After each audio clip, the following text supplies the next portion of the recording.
Es atkal esmu izvēlējusies dzelteno krāsu, uzzīmēs dzeltenu laukumu un ar vertikālām līnijām ievilkusi laukumu. Rāmīts ir dzeltens un laukums arī ir dzeltens. Un atkal ar brīvu roku mēs mēģinam zīmēt jumi, bet šoreiz zīmējam viņu nedaudz augstāk, lai atstātu vietu turpinājumam, jo no jumja zīmes mēs pārējam uz Mārtiņa zīmi.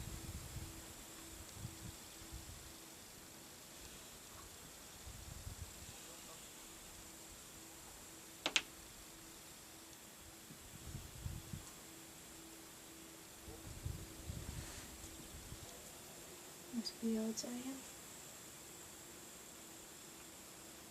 papildus elementus.